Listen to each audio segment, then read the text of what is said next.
Hi everyone, hope you're well.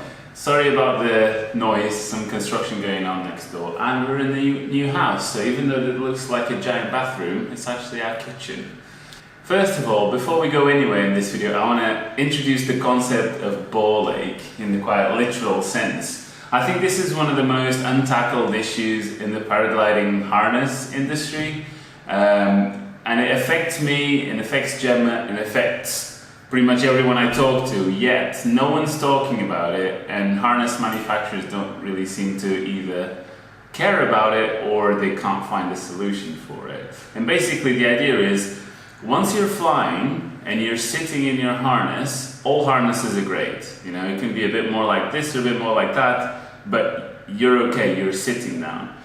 However, if you're ground handling, you're in a vertical position rather than sitting position, so those straps are really pulling on your groin and it hurts. And if you do it for 2-3 hours a day ground handling, and you do ground handling for a week, which is not that crazy to do if you're training, etc., then it just becomes a massive problem. But before we go into that, we still have some places available for our ground handling retreat. So if you want to improve your kiting skills and meet some great people in our safe sandy beaches here in Portugal in autumn, September and October, check out the link in the description below. Alright, let's get cutting and sewing. Hey. So this is the harness we use most of the time for ground handling. It's a Gin Yeti. It's kind of like a lightweight one. And these are the leg straps. They are okay in which that they go off to the sides and attach to the sides rather than attach to the middle, because that is even worse for the old groin. And originally they're just like that, but the previous owner has put a little bit of neoprene on it just to soften up those edges. So what I was thinking was that we could do some bigger and better ones of these, maybe a bit thicker and a bit further down as well. So we've got an old wetsuit that it doesn't suit us, it's too small. I'm just gonna go above the pad of the knee here and start cutting.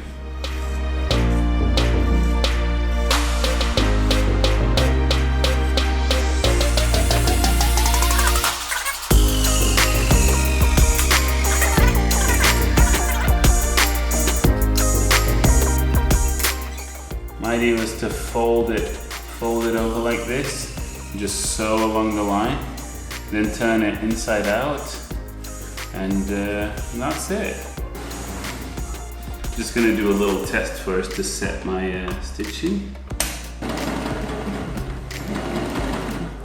Okay, so I've made some tests, and turns out because it's spongy and thick and it elastic, it moves a lot. It's actually quite hard to stitch this, but let's give it a go.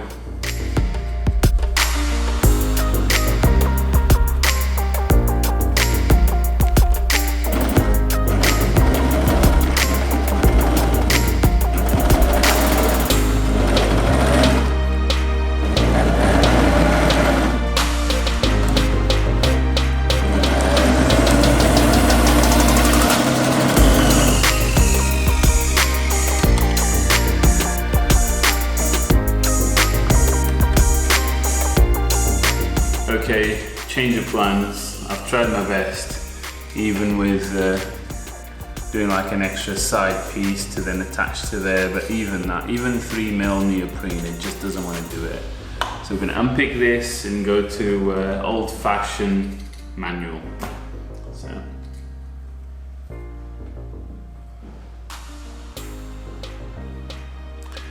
Turns out it's actually quite hard to sew through 6mm of neoprene. That's why the old machine was having a bit of trouble.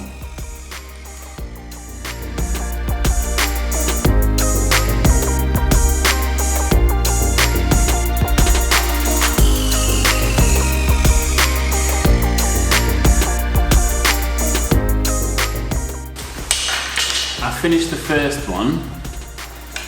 It's all sewn up there. But there's a problem. I've tried this on, and the actual area that really pulls on you is this here between the connection and the legs and kind of where this one stops. So, rookie mistake, I should have actually tested it and tried it first with the harness on and seen actually this area looks nice to be padded, but it doesn't, this isn't the problem area. So, I'm gonna cut a big piece that I can put over both sides and kind of hug around this area. It's kind of hard to explain, so I'm just gonna do it and I'll show you how it ends up looking on the harness, and then we'll go and test it.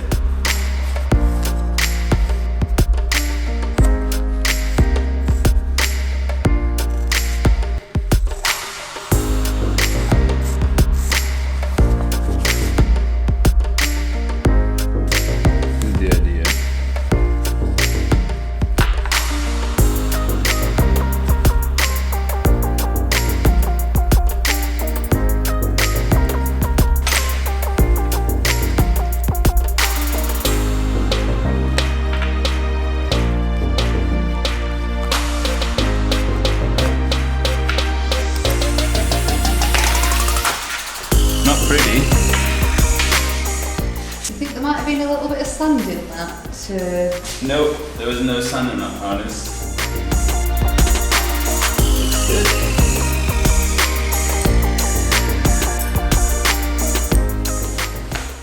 Oh yes. Oh yes. Does it feel better? Yeah. Oh yeah, that definitely feels better. You could even double it up and put some more in it, but it almost feels like more structure on your bum, and I think turn around. Obviously won't be able to see anything there because it's these guys here, it's this bottom area here. I think there's only so much I can pull on this myself, but it definitely feels all like more together, more cohesive, but I can only pull so much on it. So the best thing is it's very windy, so we'll go out. And because it's so windy, we just brought the seat down because I think must be 35, 40 here.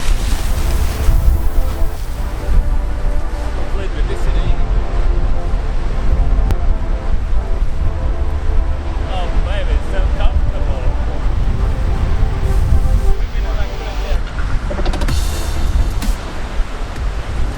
How's it feeling? Feels good.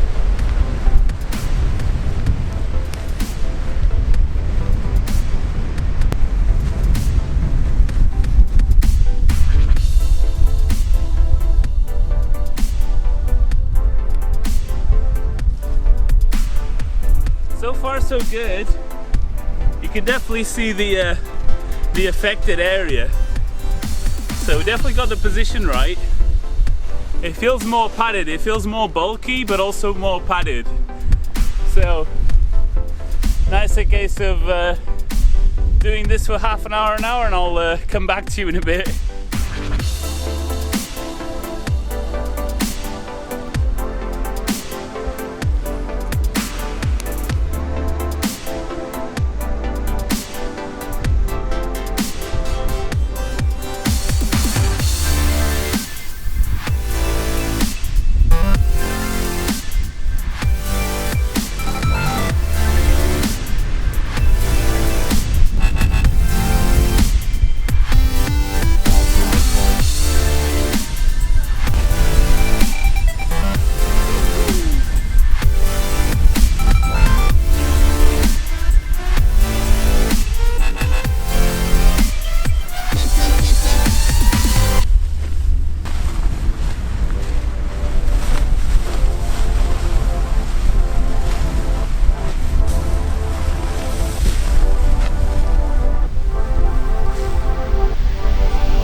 So yeah, that was a good test. I even forgot that we were testing this thing. I just got carried away with playing around.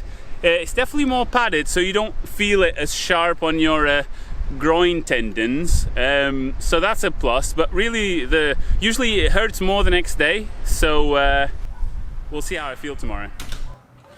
I actually feel fine. I think we can go even thicker on the padding. It definitely helped. I've only ground handled it for an hour, so ideally if it was 2 or 3 hours would be better, but the wind was quite strong, so you get a lot of tension on the risers, which then propagates to your groin tendons via the harness. So yeah, I think it was a positive step forward, but needs more testing, and maybe I can do an iteration too.